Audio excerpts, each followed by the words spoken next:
বিধানসভা ভোটের আগেই দক্ষিণ দিনাজপুর জেলা বিজেপির সভাপতি স্বরূপ চৌধুরীর সভাপতির পদ থেকে ইস্তফা দিলেন। এই নিয়ে শুরু হয়েছে রাজনৈতিক বিতর্ক। জানা গিয়েছে শুক্রবার তার ইস্তফাপত্র রাজ্য বিজেপির সভাপতি শ্রমিক ভট্টাচার্যের কাছে পাঠিয়ে দিয়েছেন তিনি। প্রশ্ন উঠেছে, ভোটের মুখে সভাপতির পদ থেকে কেন ইস্তফা দিলেন তিনি, তা এখনো খোলসা করে বলেননি তিনি। দলের জেলা কার্যালয়ে বালুরঘাটে সাংবাদিক বৈঠক ডেকে তার এই ইস্তফার কথা ঘোষণা করেন স্বরূপ চৌধুরী। যে খবরের দিকে নজর রাখছি, বিধানসভা ভোটের আগে একেবারে বড়সড় পদক্ষেপ নিয়েছে বিজেপির যে সভাপতি রয়েছে, সেই সভাপতি তিনি ইস্তফা দিয়েছেন সদিচ্ছায়। সেক্ষেত্রে দাঁড়িয়ে রাজনৈতিক মহলে প্রশ্ন উঠছে, কেন তার হঠাৎ বিধানসভা ভোটের আগ মুহূর্তে ইস্তফাপত্র জমা দিলেন, কি রয়েছে তার পেছনে কারণ। অপরদিকে কটাক্ষ করতে ছাড়েনি তৃণমূল কংগ্রেস। তৃণমূল কংগ্রেস বারবার দাবি করছে বিজেপির ভেতরে অন্তর্দ্বন্দ্ব চলছে, অর্থাৎ এর আগে আমরা দেখেছি দুগোষ্ঠীর এই ঝামেলা, এবং তারপর দাঁড়িয়ে ভারতীয় জনতা পার্টির থেকে সেখান থেকে ইস্তফাপত্র দেওয়া সত্যি বিজেপি শিবিরকে কতটা দুর্বল করতে পারে, এই নিয়ে উঠছে প্রশ্ন। এই মুহূর্তে আমাদের সঙ্গে টেলিফোন লাইনে রয়েছে আমাদের প্রতিনিধি অনিমেষ। অনিমেষ, বঙ্গ বিজেপির এই মুহূর্তে দাঁড়িয়ে দেখা যাচ্ছে সভাপতির পদ থেকে ইস্তফা নিয়েছে, সেক্ষেত্রে দাঁড়িয়ে কি দুর্বল হতে চলেছে বিজেপির সেই শক্ত ঘাঁটি বা বিজেপির সেই পার্টি? দেখো সুপ্রিয়া, তোমাকে প্রথমে বলি, রাজ্য জুড়ে চলছে পরিবর্তন যাত্রা। আর সেটা দক্ষিণ দিনাজপুর মন্ত্রীর গড়, যেখানে সুকান্ত মজুমদার রয়েছে, মন্ত্রী রয়েছে, সেই জেলাতেই বিজেপি জেলা সভাপতি কিন্তু ইস্তফা দিলেন। কারণ সব সামনে 26-এর নির্বাচন, আর এই সময় বিজেপি জেলা সভাপতি যে ইস্তফা দিয়েছেন, এটা নিয়ে শুরু হয়েছে রাজনৈতিক চর্চা। তবে জানা যাচ্ছে যে বিজেপির মধ্যে গোষ্ঠী কোন্দলের জেরেই নাকি ইস্তফা কিন্তু প্রশ্ন তুলছে কিন্তু বিভিন্ন রাজনৈতিক মহল, এবং তৃণমূলের পক্ষ থেকেও কটাক্ষ করেছে যে তাদের মধ্যে গোষ্ঠী কোন্দলের জেরেই কিন্তু এই ইস্তফা দিয়েছেন বিজেপি জেলা সভাপতি। তবে তাদের এই মন্তব্য করেছেন তৃণমূল নেতা।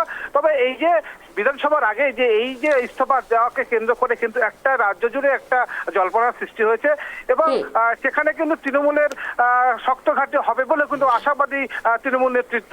তবে এই নির্বাচনের সামনে ইস্তফা দেওয়াকে সামনে রেখে যে জল্পনা তৈরি হয়েছে যে সামনে 26-এর নির্বাচন আর রাজ্য জুড়ে চলছে পরিবর্তন যাত্রা, তার মাঝে কি এমন ঘটনা ঘটেছে যে জেলা বিজেপি জেলা সভাপতিকে ইস্তফা দিতে হলো, এরকম কিন্তু নানান প্রশ্ন কিন্তু বিভিন্ন রাজনৈতিক দল থেকে ছুটছে।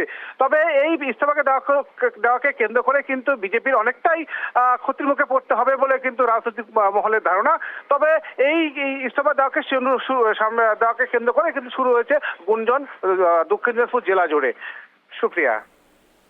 অনিমেষ, এই যে স্বরূপ চৌধুরী তিনি যে ইস্তফাপত্র দিয়েছেন, সেক্ষেত্রে দাঁড়িয়ে তার কি ফুল বদল হতে পারে, অর্থাৎ তিনি কি অন্য দলের প্রার্থী হিসেবে দাঁড়াতে পারেন, এমন কি কোনো সূত্র মারফত খবর রয়েছে অনিমেষ? তবে এখন পর্যন্ত সেভাবে বিজেপির পক্ষ থেকে প্রতিক্রিয়া পাওয়া যায়নি, বা তৃণমূলের পক্ষ থেকেও সেরকম ইঙ্গিত এখনো মিলেনি। তবে তার ব্যক্তিগত কারণে ইস্তফা দিয়েছেন এরকমই সূত্রে বিজেপি সূত্রে জানা যাচ্ছে। কিন্তু এর মধ্যে অন্য কোনো ইন্ধন আছে কিনা বা অন্য তৃণমূলের দিকে হাত বাড়াবে কিনা এখনো কিন্তু বলা যাচ্ছে না, শুধু সময়ের অপেক্ষা। তবে এই যে ঘটনা ঘটেছে, যে ইস্তফা দিয়েছে, এটাকে সামনে রেখেই কিন্তু একটা বিজেপির ঘাটতি হবে বলে কিন্তু মনে করছেন বিজেপির রাজনৈতিক নেতৃত্ব। কিন্তু বিধানসভার আগের এই যে সিদ্ধান্ত, এই সিদ্ধান্ত থেকে কিন্তু অনেক জেলাতে কিন্তু একটা প্রভাব পড়বে বলেও বিজেপির ক্ষেত্রে প্রভাব পড়বে, এটা কিন্তু দাবি করছেন বিভিন্ন রাজনৈতিক দল। তবে এইটাকে সামনে রেখেই কিন্তু একটা জল্পনা তৈরি হচ্ছে দক্ষিণ দিনাজপুর জেলা জুড়ে। সুপ্রিয়া, ধন্যবাদ অনিমেষ। আমরা যে খবরের দিকে নজর রাখছি বালুরঘাটে, বালুরঘাটের গড় হচ্ছে সুকান্ত মজুমদারের। সেখানে দাঁড়িয়ে দেখা যাচ্ছে জেলা বিজেপির সভাপতি তিনি ইস্তফাপত্র দিয়েছেন। কেন, তার কারণ এখনো পর্যন্ত স্পষ্ট নয়। কি কারণ রয়েছে, বিজেপির ভেতরে কি কোনো গোষ্ঠীকোন্দল চলছে, অন্তর্দ্বন্দ্ব রয়েছে, নাকি অন্য কোনো কারণে, কোনো চাপের কারণে তিনি ইস্তফাপত্র জমা দিলেন, তা এখনো ধোঁয়াশা রয়েছে।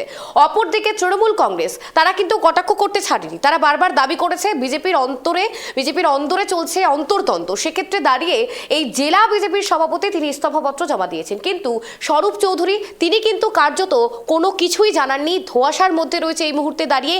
এখন দেখার বিষয় ভারতীয় জনতা পার্টি অর্থাৎ বিজেপি, যে বহু বিরোধী দল, সেই দলের ক্ষেত্রে কি চাপ পড়তে পারে এই জেলা বিজেপির সভাপতির ইস্তফাপত্র, তা নিয়ে উঠছে প্রশ্ন। ধরুন, আমি স্বরূপ চৌধুরী দক্ষিণ দিনাজপুর জেলার ভারতীয় জনতা পার্টির সভাপতি ছিলাম। আমি 13 সাল থেকে পার্টির যুব মোর্চার দায়িত্ব, তারপরে জেলা সম্পাদক, এবং লাস্ট দুবার বিজেপির জেনারেল সেক্রেটারি দায়িত্ব সামলেছি। এবং পার্টির 2 টার্মে আমি জেলা প্রেসিডেন্ট ছিলাম।